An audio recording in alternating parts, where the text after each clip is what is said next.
May gabi na sa mga igala, niya nasab kita sa akong sinima na nga tulumanon ang kamaturan o tuki na sab kita sa lain na sab nga pagtuon o sa dili pa kita sugod sa atong tuon sa pulong sa Ginoo, magaampo una kita.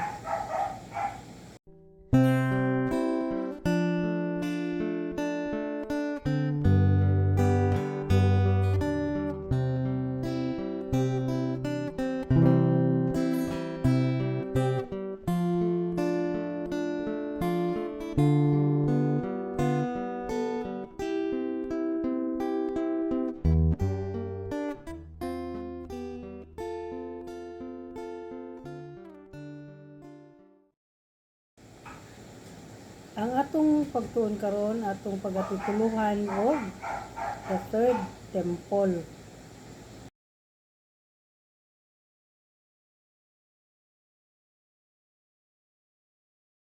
Atong teksto mabasa nato kini sa libro sa Daniel kapitulo 9 bersikulo 27 o Daniel chapter 9 verse 27. Kung aduna mo mga Biblia, sabi na ka mga King James Version, pwede ka mo magsubay kanako. Atong basahon. And he shall confirm the covenant with many for 1 week. And in the midst of the week, he shall cause the sacrifice and the oblation to cease. And for the overspreading of abominations, he shall make it desolate, even until the consummation, and that determined shall be poured upon the desolate. So, ato kining pagabasahon usab ang teksto diya sa Matthew chapter 24 verse 14 paingon sa 16. And this gospel of the kingdom shall be preached in all the world for a witness unto all nations. So, makompleto na gid kini ang pagproklamar sa pulong sa Ginoo o pulong nga sa Biblia sa tibuok kanasuran, sa tibuok kalibutan. So, ang internet dako kay mo kay may balaan gid nato asa na mga countries ang na sangyawan na halos tanan na gyud na sangyawan. And then shall the end come. So muna siya ang diingon sa Matthew. Verse 15, then when you therefore shall see the abomination of desolation spoken of by Daniel the prophet stand in the holy place, whoso readeth, let him understand. Then let them which be in Judea flee into the mountains. Verse 17, tayo sa 25 sa chapter 24 gapo sa Mateo. Let him which is on the housetop not come down to take anything out of his house, neither let him which is in the field return back to take his clothes. Grabe day kay ni siya ka kuan nga panahon, kana bang mga baog hulba na day kayo, paspas na kayo, kay di ka naman ipa nakas atop nang namanday ka sa imong atop kay ninaguba, magtulo na, maputo na siguro yung mga tudlo pag inagpas kay di naman kay pa naog sa ipatos sulod sa imong balay, ipadaga na ka gatos bukid. Kung naaka sa imong field, di na kay pabalik sa imong balay para makuha og imong sinina. Inana siya ka kuha ng panahon, kuha na kayo, kagipot na kayo ang panahon na, aning panahon na. So, atong basahon ang Revelation chapter 8 verse 1. Chapter 8 verse 1, and when he had opened the seventh seal, there was silence in heaven about the space of half an hour. Kinim ko ng seventh seal, na muna siya ang nagpuput sa pito kapanaksan sa kapungot sa Ginoo. So, kumbaga, sa pag-abri niya nga silyo, sa dili pa ibubo ang unang panaksan sa kapungot na apay tungas oras or 30 minutos, half an hour nga silence. So muni 30 minutos so guys kining pagpangandam nimo kay naas ka duol sa Israel nga mga anak sa Ginoo, dagan mo ngadto sa bukid. Katunas ibabaw la dagan mo ay namo paglangan pa mo ka lang kana bang uban gani kung naisunog. Abi na kaning gapatanto sa mga kwarta. May listahan sa mga utangan. Na gani ko kauban sa opisina nga na sila, naluwas na, nakagawas na, pero kay di man gid siya pwede nga di niya makuha ang listahan sa iyang nangutang sa iya kay gapatan to lagi 5-6 gibalikan niya dito sa na suffocate na hinuon siya, wala nawala kabsan gid sa siyang kinabuhi. So gid niya diyo sa Ginoo ay namog sulod sa balay, ay namog kuwag siya dagan na mo nga bukid. So inana siya ka 30 minutos na lang. Hindi sa dili pa ibubo ang unang panaksan sa kapungot, adunay 30 minutos ka nga silence. So taman sa dagan gyud. So inana ang panahon niining panahona. So ato masaw ng bersikulo 19 no sa Mateo chapter 24. And woe unto them that are with child. Unto them that give suck in those days. Katong na mga masuso, itong na mga bata, na mga inahan nga, na mga bata, pangkugos. Marobi katong mga nagkugos, na apay mga ipangburos, na apay nagpasuso, kaluoy sa daning panahon na nga mahitabo ni. Mahitabo manggid na kay padagna naman ni siya sa Biblia no, nga kana bang grabe ni siya nga kaguliyang dinagana ni. So uban ani mga tumban siguro no, so baka ni nga kaguliyang di na nato ni makuan, dili na nato ni ma-imagine kini. Verse 20, but pray that your flight be not in the winter, neither on the Sabbath day. Ang Ginoo mo'y nasultian, ampo kamo nga dili matulong sa winter, itugno mo ni kayo, or sa Sabbath day. Kay adlaw bis Ginoo, may tabo niya ning adlaw, grabe nga. Dili ta kabalo sa buhaton sa Ginoo ani. Kay mo sa ampo lang mo di matulong ana sa mga sayod. For then shall be great tribulation, such as was not since the beginning of the world to this time, no ever shall be. And except those days should be shortened, there should no flesh be saved, but for the elect's sake, those days shall be shortened. Muna siyang gingon sa Psalm, no, nga ang days sa katawhan sa Ginoo is 70 years. Na ang sa Gentiles is 80 years or 4 score. One score is 20, so 4 score man, so 80 years. So day of the Gentiles man ta, so makat short siya, di gid siya muuntop nga maabot gid sa ika 80 years sa Gentiles kang iyang katawhan i-cut short gid ni siya tungod kay kana bang tungod sa elect sa Ginoo. So kini nga great tribulation wa sukad mahitabo unsa baka ni nga kahimtang nga kakita naman tas unsay mahitabo sa ubang mga lunog, mga kilat, linog. Kini kay wa pa man kuno ni sukad na hiaguman sa tao. So ang iya sa Ginoo nga kuan ani dili siya di siya mahiagom niini.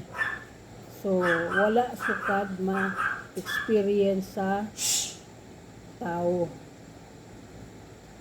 And except those days should be shortened, there should no flesh be saved, but for the elect's sake, those days shall be shortened.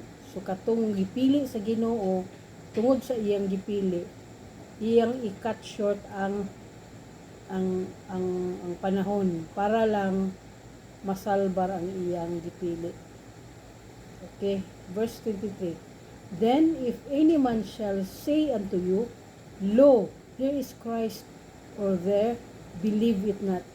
For there shall rise false Christ and false prophets, and shall show great signs and wonders, insomuch that, if it were possible, they shall deceive the very elect.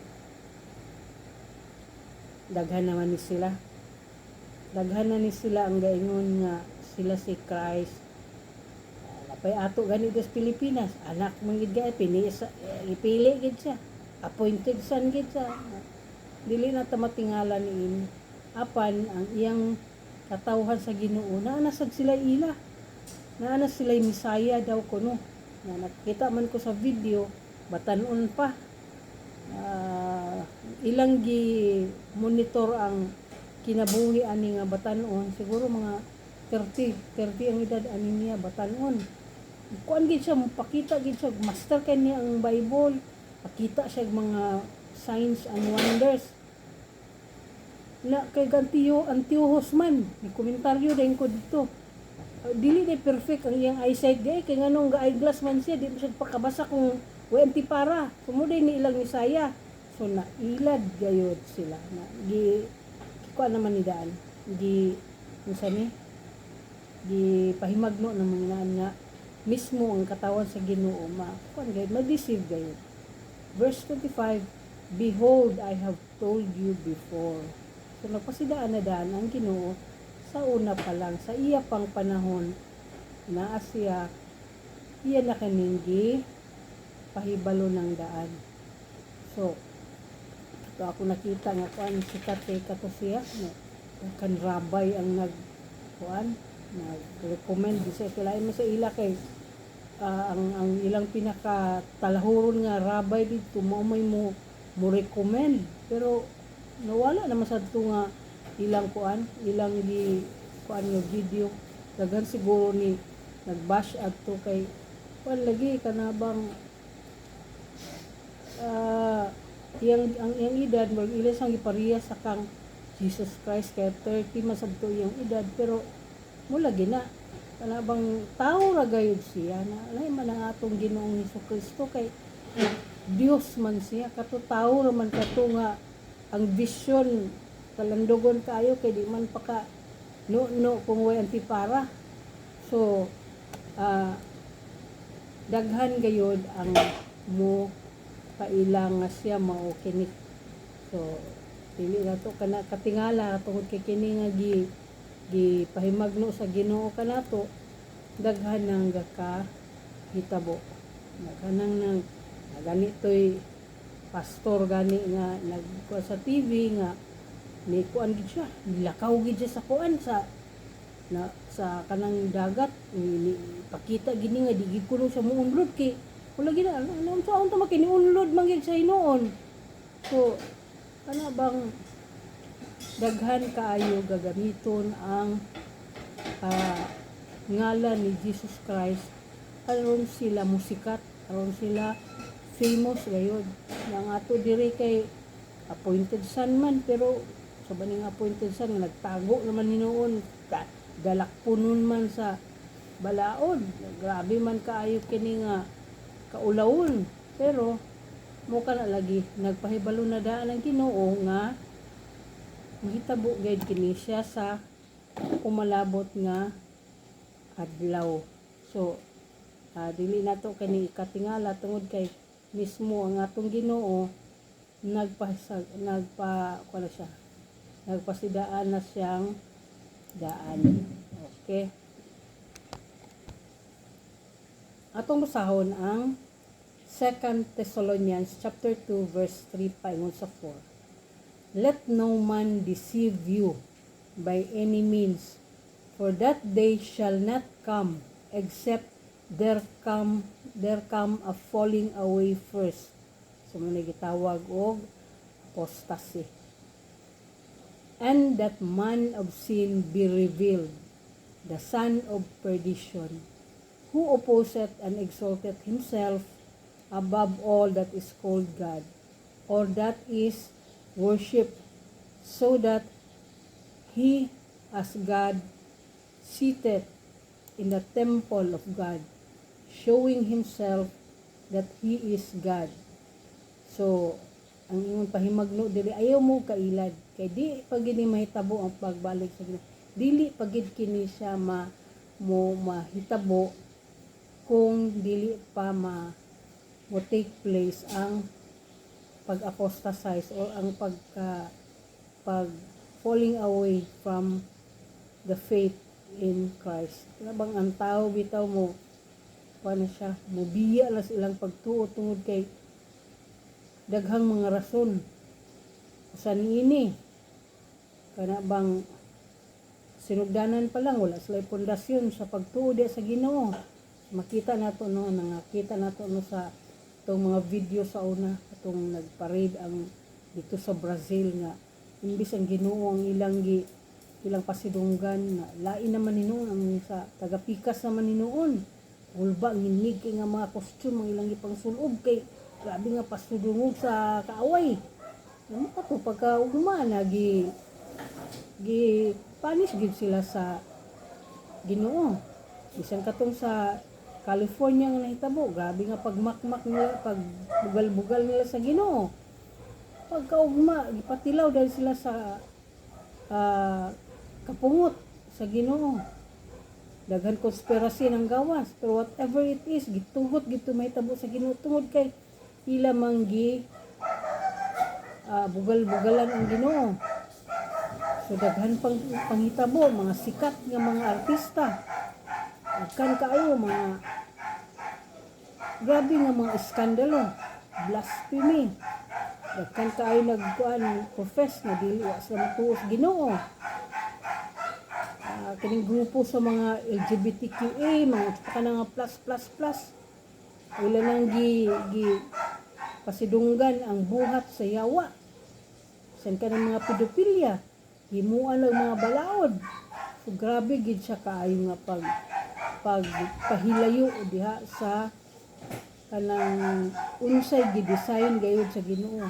Abortion, gihimuan ang balaod. Atong Amerika grabe ang pag-suffer tungod kay legalize man ang abortion. So grabe gyud ang gipahamtang sa Ginoo kanila. Kaon pa man gyud nga ang tao sa ilang kadagaya, sa ilang kasikat, nalimot na gyud sila sa Ginoo. Imbis repentance ang isangyaw, aduna naman hinuoy mga pastor o pari nga mo perform og same-sex marriage. Mo kana karon nga dili nato ikatingala nga ang kalibutan napuno gayud sa kasalanan. Ni kuan gyud pahilayo na gyud sa pagtuo diha sa Ginoo ang tao. Ako nahibalaan nga kuan gyud kani siya kanang Christian influencer na nag-eskwela pa gyud kini siya sa usa ka seminary. Di mo gini malabanan yung pagka mahuyang. Hantod nga nagkuan gayud. Ni kuan gid siya, ni gawas gid siya sa iyang closet. Pag nakigmingmig gid siya sa isig ka parihara pod niyang laki. So grabe ka na siya nga pagbiya dito sa insakto nga teaching sa Bible. So muni siya ang gingon sa Ginoo nga ayaw ko magpailad nga ang pagbalik sa Ginoo kanang muna kani kay mahitabo kana siya kung makumpleto na o pero tong mahuman na gid matuman na gid kani gingon sa Ginoo nga falling away first mag-apostatize sa ayha dayon ang iyang pagbalik. Droga, grabe ang droga karon di naman wa nay uwo pati mga bayi. Grabe na kaayo mo kung ano kay ang droga kana bang walay uwaway sa una kay panmurag laki ra kasagara atong na bawaan na ning at baligya ni mga dula karon na pati bata mga batanon awa na may ako nakita nga gidakop kay gipatay niya yang igsuon man kato nga lahi man ang ilang kuan kay naghunghungan lagi kuno sila kay yawa lagi kuno kato igsuon di ipatyon gid kuno. So lahi gyud karon ang panahon. Ang mga tawo biya na gayud sa insakto nga pagtuo. So mahigugmaon kaayo sa kwarta. Mga tao ko materialistic na gid kaayo. Di na bahala na ang Ginoo diya basta kay ang kwarta permanente mohimo nag mga buhat sa lawayon basta kay pirmi kwarta. Magtanaw ko ng mga forensic files kasagaran gyud sa mga kaso nga ang tawo mopatay kini kwarta o dili kwarta droga sagaran mo gid ni ang palayon niya paluyon niya ana ang tawo nahigugma gid kwarta pamatyon panghiluan nilang mga asawa di man no nas Pilipinas ambot na itabo pula na basin sa laing nasod. So grabe gyud nga paghitabo. So, ang tilimadon gayud nining pagpaila sa Antichrist, murag ato nang gakabati in one way or another. Daghan na kaayo anomaly ato nang gakabasahan diha sa internet o it's a matter of time. Apan sa atong gibasa nga teksto, sa dili pa ibubo sa Ginoo ang unang panaksan sa kapungot, aduna pay gamay nga oras aron makapangandam o makadagan man lang ngadto sa safer place o katong ana sa mga lagyong nasod mao na kadto ang pagasakgawon diha sa kapanganuran sa panahon nga magbalik na nga atong Ginoo. Katong nga tawo sa panahon nga magpabungol-bungol kauhigala o pagalabihon mo o pagayod ang imong unod-nun nga tinguha o wala magtuo sa buhing Dios nga si Hesukristo kamahayan gayod kaayo kay dili sayon magpuyo sa kalibutan nga gidumalaan sa kampon sa kangitngitan. Kadtong mga nag-ingon nga kunuhay mga magtutuo apan sukwahi ang pagkinabuhi diha sa Ginoo ingon sa Ginoo kadtong mga lukewarm Christian iyang igaluwa. Karon ang panahon nga atong ipakita ang atong kainit sa paghigugma sa atong manluluwas nga si Ginoong Hesukristo. Hadool na kaayo ang pagbalik sa Ginoo nga higala.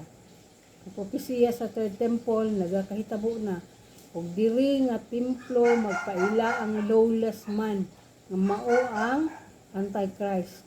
Kini nga third temple maoy hinungdan nga nasuko ang mga kontra sa Israel nga mao ang mga Hamas ug ubang grupo sa mga Arabs. Tungod kay ang location sa maong templo nga gitukuran sa Al-Aqsa o ilang balay alampuan sa mga Arabs o gitawag sa Israel nga Temple Mount anaa man sa location sa Israel. Diin ang una o ikaduhang templo gitukod. Tungod ni ana ang mga katawhan sa Israel dili makahimo sa pag-ampo sulod sa balay alampuanan kay dili motugot ang mga Arabs. Bisan pa man og gipanag-iyahan sa Israel ang location. So, murag nabali. Kay sila may tag-iya sa yuta nga gitukuran ang building. Questionable kay di man sila pa sudlon. Mura po na siya sa building official. Sagaran kung na mag-apply gani yung building permit pero dili may tag-iya sa yuta ngay gini sa panugot sa tag-iya nga sila patukuran apan kining niya diri bali kaya tag-iya na sa yuta di naman hinuon walay katungod sa pag sulod sa maong building or pag gamit noon na masalay mga agreement busa nahimo na hinuon kining sentro sa ilang bangayan o sa ilang away. So aduna kitay ipakita no nga update unsa nay nahitabo sa pagtukod sa third temple, mga kuan kini siya, mga actual nga mga panghitabo diin ang third temple pagatukuro na gayud. The Temple Mount is in our hands. We are in Jerusalem and we are here to stay. Some Jewish people want to build a third Jewish temple. And we should very soon be able to see the building of the third temple. For centuries, Jews around the world have dreamed of rebuilding the third temple in Jerusalem. And guess what? This dream is finally coming true in our lifetime. The final elements needed to construct this holy site has been found, and now they are ready to build the third temple. 2 years ago, 5 red heifers were brought over from Texas to Israel, causing a huge buzz among those excited about the third temple. These red heifers are crucial because according to the Bible, the ashes are needed to purify the priest. Interestingly, some of these heifers are now said to be of age. Now it is the perfect time for Jews to build the third temple. The children of Israel are ready, both spiritually and culturally, to reclaim their most sacred site. Building the third temple wouldn't just fulfill ancient prophecies, it would also be a powerful symbol of unity for Jews worldwide, reaffirming their faith and heritage. Interestingly, the temple construction has already begun in secret. Jewish rabbis have been seen carving stone for the altar, emphasizing that building the Holy Temple is an obligation for all Jews. Notably, Moshe Feiglin, the leader of the far-right Zehad Party, has been vocal about his desire to build the third temple immediately, at a time at a Jerusalem Post. Tungod kay gipanagna ng daan sa libro sa Daniel ang katukuran sa third temple, ang mga timailhan sa katapusang mga adlaw ania na gayon. Bisan pa man og moabot ang panahon nga motindog na ang Antichrist ug mailhan na sa mga tao, ang pinili sa Ginoo dili na makasinati sa kabangis sa pagdumala sa maong Antikristo. Tungod kay pagasakgawon naman sila sa Ginoo ang katawhan nga iyang gipili ug katong katawhan nga nahigugma sa Ginoo. Mao ang kaliwat ni Abraham, Isaac ug Jacob ug ang mga hintil nga nahigugma kang Ginoong Hesukristo. So dili na kini maka-experience sa Great Tribulation kay kuhaon naman sa Ginoo. So mga igsuon ug higala, dili gayud maglangay-langay sa paghimo og desisyon sa pagsunod ni Ginoong Hesukristo. Ang kalipay sa kalibutan gawas sa pagdumala ni Hesukristo sa pananaw sa tao, lami gayud og haruhay. Ilabi na kung daghang kwarta, sikat ka, dungganon, dagog posisyon sa katilingban, apan temporary lamang kana mga higala. Ang gisaad sa Ginoo nga kinabuhi, uban kaniya mas labaw pang madagayaon, walay stress, walay kompetensya, walay sakian o pobre, patas ang tanan nga malipayon, dili paulahi ang tanan, aduna pa'y panahon sa paghinulsol ug mobalik sa tiilan sa Ginoo at dawaton sa Ginoong Hesukristo nga atong bugtong manluluwas kay siya ra ang makalawas kanato. Ora kana ang atong kaluwasan mga higala. Pinaagi kang Ginoong Hesukristo. Tapos kita sa atong pagtuon ining gabi una, ug ako magatimbaya kaninyo maayong gabi kanatong tanan. ug God bless.